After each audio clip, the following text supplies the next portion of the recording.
नाराजगी क्यों जता रहे हैं और ये मामला क्या है, इसको जानेंगे।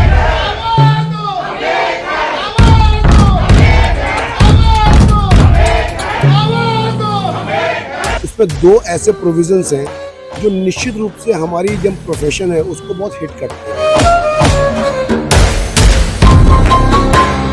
विरोध ये भी है कि उनका ये प्रपोज है कि वो सरकारी नुमाइंदे हमारी बीसीआई में अपॉइंट करेंगे।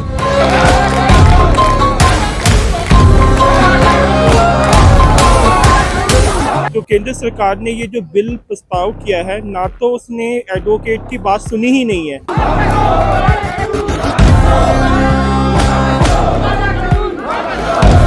एडवोकेट एक्ट जो है सफिशिएंट है, उसमें जो अमेंडमेंट की कोई ज़रूरत नहीं थी।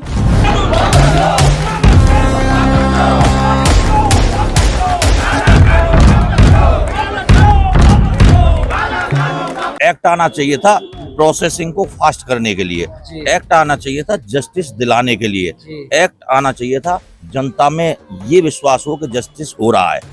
पर एक्ट क्या आ रहा है कि वकीलों को बाइफरगेट करो और इनके ऊपर फाउंडेशन दे दो। वकील संशोधन अधिनियम 2025 को लेकर आज 5वां दिन होने जा रहा है। विरोध प्रदर्शन, स्ट्राइक कह सकते हैं, लेकिन सवाल यह है कि आखिर ये 5 दिन तक क्यों प्रदर्शन चल रहा है और ये जो मामला है, आखिर ये संशोधन अधिनियम 2025 जो वकीलों को लेकर आया है, आखिर वकील इस पर अपनी नाराजगी क्यों जता रहे हैं और ये मामला क्या है, इसको जानेंगे। हमारे साथ मौजूद हैं एडवोकेट ऋषिपाल सिंह जी।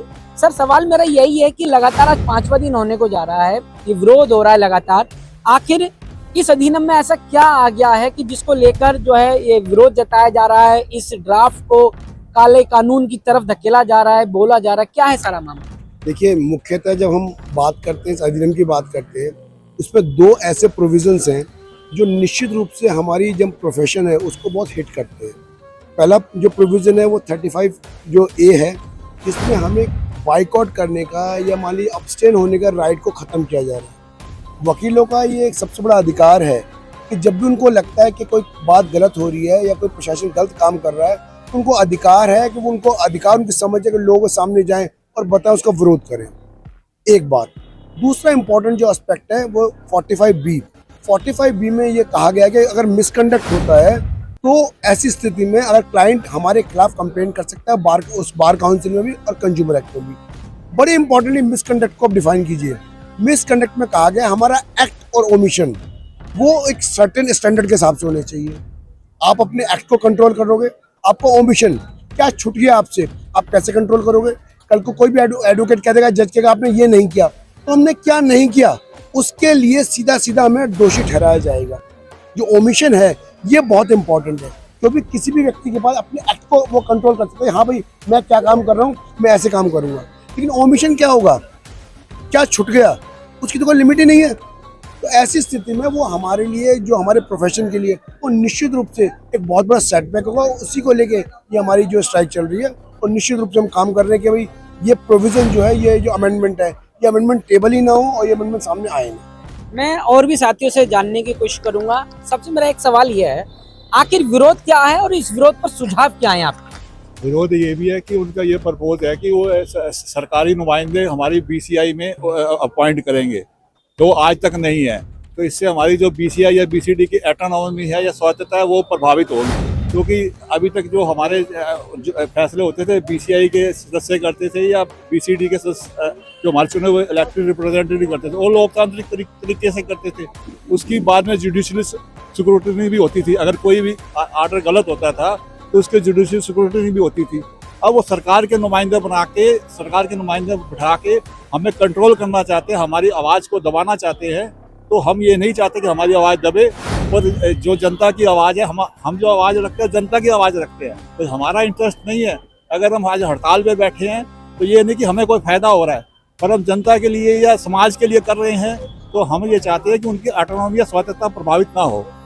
तो सुझाव क्या देंगे आप? सुझाव ये देंगे कि जैसे अमेंडमेंट एक्ट है रहने दो, या इसको एक पूरी तरह विचार करो तो इसको लागू करो। ऐसा नहीं कि एकदम ले आओ एक्ट और लागू कर दो। जो उसके जुड़े हुए सदस्य हैं, जो उसके निकाय हैं, उनसे तो पूछा जाए, उनसे पूछा ही नहीं गया कहीं से। क्या वाकई में लगता है कि इस ड्राफ्ट को लाने पर कोई विचार विमर्श, कोई इस तरह का मामला नहीं रहा है? नहीं, मेरा नाम एडवोकेट राजतुल्ला है। जो केंद्र सरकार ने ये जो बिल प्रस्ताव किया है, ना तो उसने एडवोकेट की बात सुनी ही नहीं है, ना किसी बार को अप्रोच किया है। मनमाने तरीके से जो केंद्र सरकार में जो लोग बैठे हैं वो ये बिल लेके आ रहे हैं, जो कि ये वकीलों के खिलाफ है। तो इस मामले में सुझाव क्या रहेगा आपका? मेरा यही सुझाव रहेगा कि ये जो बिल है लाने से पहले पूरे देश व्यापी वकीलों की राय मांगी जानी चाहिए और एक मंच बनाया जाना चाहिए। जैसे पहले संविधान जब भारत का बना था तो सारे लोगों का उसमें दृष्टिकोण हुआ था, सारे लोगों की बात सुनी गई थी। जो हमारी बार है, जो हमारी जैसे जिला स्तरीय भी बारें हैं, उनकी भी सुझाव को माना जाना चाहिए। क्या वाकई में लगता है कि इस तरह का मंच और इस तरह का जो वकीलों के साथ साझा प्रयास है, जब वकीलों का कानून आ रहा है तो होना चाहिए? क्या लगता है आपको? देखिए, जो हमारे पास एडवोकेट एक्ट है, एडवोकेट एक्ट जो है सफिशिएंट है। उसमें जो अमेंडमेंट की कोई ज़रूरत नहीं थी। यदि वो अमेंडमेंट किसी तरह का लाना चाहते थे, कोई सुधार, हमेशा सुधार होना चाहिए, लेकिन सुधार जो है जुडिशरी की तरफ से होना चाहिए, एडवोकेट की तरफ से भी होना चाहिए। मिसकंडक्ट को पहली बात इन्होंने डिफाइन नहीं किया कि तो जज जो है मनमानी करेगा वहाँ पे। किसी भी बात को उसको अच्छा लगेगा तो वो कह देगा ठीक है, बुरा लगेगा तो कहेगा मिसकंडक्ट है। तो वकील कहाँ खड़ा है? जनता की आवाज़ को एक लिटिगेशन के माध्यम से जब हम कहीं देते हैं कोर्ट के अंदर, तो जनता का काम करते हैं, हम अपना काम नहीं करते। यदि हम जनता की आवाज़ को बता ही नहीं पाए कोर्ट में, उसकी सबमिशन ही नहीं दे पाए ढंग से, तो वकालत करने का फायदा क्या हुआ? नहीं, कहीं ना कहीं आपको ऐसा लगता है वकीलों पे ये अंकुश लगाने का काम है और ऐसा कुछ नहीं होना चाहिए? वकीलों की जो आज़ादी है पूर्ण रूप से रहनी चाहिए। देखिए, इसमें आज़ादी का प्रश्न नहीं है, इसमें एक डेमोक्रेसी का प्रश्न है। आज़ादी तो हम मिल चुकी है और वकीलों के माध्यम से मिली हुई है। हर आदमी आज़ाद है, हर यूनियन आज़ाद है कि वो अपनी बात कहने के लिए। यदि एक पर्टिकुलर किसी प्रोफेशनल की आज़ादी आप छीन रहे हो, जिसने आपको आज़ादी खुद दिलाई है, हाँ। यदि उसकी आज़ादी छीनी जाएगी, और वो भी अपनी आज़ादी पर्सनल हित के लिए नहीं है, ये जनता की लड़ाई है। मेरा इसमें एक सवाल, अपने मन का मेरा सवाल ये है कि क्या ऐसा नहीं लगता है कि ये ड्राफ्ट जो आया जा रहा है कि जो बीते वर्ष में जो 30,000 के अंदर एक मामला रहा था जिसमें वकील और पुलिस आमने सामने हुए थे, उसके बाद से वकीलों की ताकत की वजह से कोर्ट के काम पर भी प्रभाव पड़ा था, जिसको लेकर लगता है कि वकीलों की जो ताकत है कुछ अपने आप में सर्वे सर्वा का रूप ले चुकी है। तो इसलिए कहीं ना कहीं ऐसा ड्राफ्ट लाना चाहिए जो वकीलों को रोक सके। ये मेरा सवाल है। अभी आप बहुत नज़दीक में बात कर रहे हैं। मैं आपको किरण बेदी के कांड से लेके चलता हूँ। ये सरकार घबराई हुई तब थी जब 4 महीने किरण बेदी के कांड में किरण बेदी ने वकीलों के ऊपर जब लाठीचार्ज किया था, तभी से सरकार के दिमाग में आ गया था कि हमें वकीलों को बेफरगेट करना है, और सरकार इसमें कामयाब भी हुई। और मैं ये कहने में कोई गुरेज नहीं है कि इस बेफरकेशन में बड़े बड़े वकीलों का हाथ है, जो कि एक आम वकील जो है उनकी पहुँच से दूर है। और वकीलों में 2 कैटेगरी है, जो कि एक हाई कोर्ट में बैठे हुए हैं और एक सुप्रीम कोर्ट में बैठे हुए हैं। सुप्रीम कोर्ट जिस तरह से एक सुप्रीम कोर्ट में कोलेजियम बैठा हुआ है, उसी तरह से वकीलों का एक ऐसा वर्ग है जो आम वकीलों से अलग है। उनकी राय अलग है, वो अपनी मोनोपोली वहाँ से चलाना चाहते हैं। आम वकील एक तरफ है। आज आपकी जो सामने जो लड़ाई है वो आम वकीलों की है। जहाँ तक रही प्रश्न वकीलों को बाइफरकेट करने की, सरकार की मंशा है कि वकीलों को छोटे छोटे टुकड़ों में अलग कर दिया जाए और इनकी जो एक ताकत है, यूनिटी की ताकत, उसको जो है हम बाइफरकेट करके ख़त्म कर दें। क्या वाकई में लगता है कि जिस तरह से बताया जा रहा है वकीलों को भी 2 वर्ग में बट गए हैं, बांट दिया जा रहा है, और जिस वजह से जो निचले स्तर के जो वकील लॉबी है वो कहीं ना कहीं प्रभावित है? ये जो सारा सिस्टम ही बनाया गया है ना, एक्ट बना के वकीलों को बाइफरगेट करने का जो तरीका अपना रहे हैं, या ये अलग अलग कोर्ट बना के अलग अलग एसोसिएशन बना के जो कर रहे हैं, वो मेन रीजन ही यूनिटी को ब्रेक करने का है। ये जो एक्ट आया, एडवोकेट एक्ट तो पहले भी था। हाँ। एडवोकेट को कोई सैलरी नहीं देता, गवर्नमेंट एक्ट बना रही है। ये एम्प्लॉई है क्या? वकील कोई एम्प्लॉय नहीं है। वकील कोर्ट को असिस्ट करता है, क्लाइंट की बात को कोर्ट में रखता है। एक्ट तो आना चाहिए था जुडिशरी के लिए। जितनी पाबंदियां ये इधर लगा रहे हैं, डिसाइड कौन करता है? जज। वकील अपनी अपनी बात रखते हैं, अपने अपने क्लाइंट्स की बात को बोलते हैं।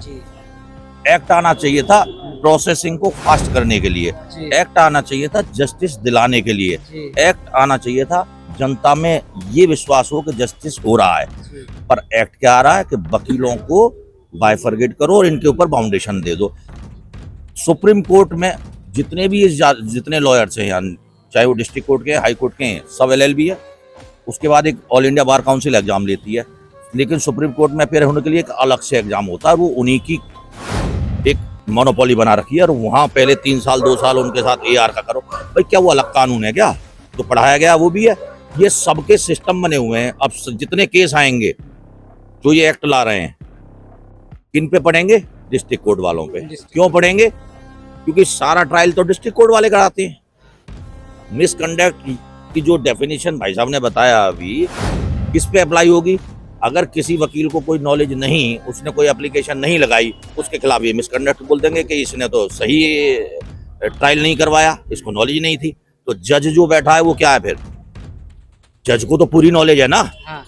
उसके खिलाफ एक्शन क्यों ना हो? इसमें डाल दे, इस एक्ट में डाल दे कि अगर कोई भी केस अपील में जाके एडमिट होता है तो उस जज के खिलाफ एक्शन होगा। फिर हम वकीलों का भी देख लेंगे, समझ में ना? वो ओमिशन में डाल दे। अगर जज ने कुछ गलत किया तभी तो हाई कोर्ट अपील एडमिट करता है ना, तो फिर वकील की कहाँ फॉल्ट है? डिसीजन में ही फॉल्ट हो गया ना। वो क्यों एडमिट कर रहे हैं उस चीज को? उधर ध्यान किसी का नहीं है। ये सिर्फ एक हाय तौबा मचवा दो, नीचे इनको बाइफरगेट कर दो, यूनिटी को ब्रेक कर दो, ये वो चीज हो रही है और कुछ नहीं है। एक्ट तो पहले भी है और वकीलों का कंडक्ट उस एडवोकेट एक्ट से ही सारा कंट्रोल होता है और सब लोग उसी को फॉलो करते हैं। अभी तक ऐसा थोड़ी है कि भाई कोई अननेसेसरी कर रहा है। और फिर कोर्ट में जज हैं, अगर कोई चीज विदाउट लॉ हो रही है तो आप ऑब्जेक्शन कर सकते हैं। जज बैठे हैं उस चीज को डिसाइड करने के लिए। कोई भी वकील आउट ऑफ लॉ तो कुछ करता नहीं, एप्लीकेशन लगाता है एज पर लॉ। डिसाइड कौन करता है? जज। वो डिसाइड करते हैं कि ये एज पर लॉ है या नहीं है। ठीक है ना? अब बर्डन लॉयर्स पे क्यों डाला जा रहा है फिर? अगर कोई भी एप्लीकेशन लगी या न लगी, नहीं लगी तो जज बता दे कि भाई तुमने ये नहीं किया, ये कर दो। पर वो इनके ऊपर बर्डन क्यों डाला जा रहा है? मेरा सवाल ये है कि अब जैसा कि आने वाले समय में संसद लगेगी, उसमें जब ड्राफ्ट जाएगा, उससे पहले का जो भी समय लग रहा है, क्या लग रहा है कि ये प्रोटेस्ट प्रदर्शन कितना मजबूत होने जा रहा है? संसद में जितने लोग बैठे हैं, अब देखो एक पॉइंट यहाँ आता है, हमारे संविधान ने सबको ताकत दे रखी है और नेताओं को सबसे ज्यादा। आप जेल में रह के इलेक्शन लड़ सकते हो पर जेल में रह के वोट नहीं डाल सकते। आप मुझे बताओ कि जो जेल में रह के उन लोगों की नुमाइंदगी करेगा संसद में, और जो जेल में बंद है उनसे तो वोट लिया ही नहीं तुमने। अभी होता क्या है, वोटिंग परसेंटेज क्या है देश में? 60% 70%। इट मीन्स जो 30% बच गए वो तो तुम्हें लाइक ही नहीं कर रहे। अगर 60% में से भी मेजोरिटी में फिर 35 से कोई जीत गया 35%, तो 65% है तो तुम्हें रिजेक्ट किया है। फिर तुम मेजोरिटी में कहाँ हो? ये तो पूरा सिस्टम ही इन्होंने मोनोपोली ऐसी बना रखी है। अगर वोटिंग राइट आप देते हो तो सबसे कराओ, जेल वालों से भी कराओ और इनसे भी, उन्हें भी पता चलेगा कि उनको फैसिलिटी तुम क्या देते हो, वो तुम्हें लाइक करते हैं कि नहीं करते। अगर तुम वहां से बैठ के इलेक्शन लड़वा सकते हो, ये कानून है। जहां सही काम करना चाहिए वो नहीं करते, बस पब्लिक को भगा के रखो, इस तरह की ये करते हैं। अब ये क्या होगा, 4 दिन हो गए और 40 दिन चलेगा।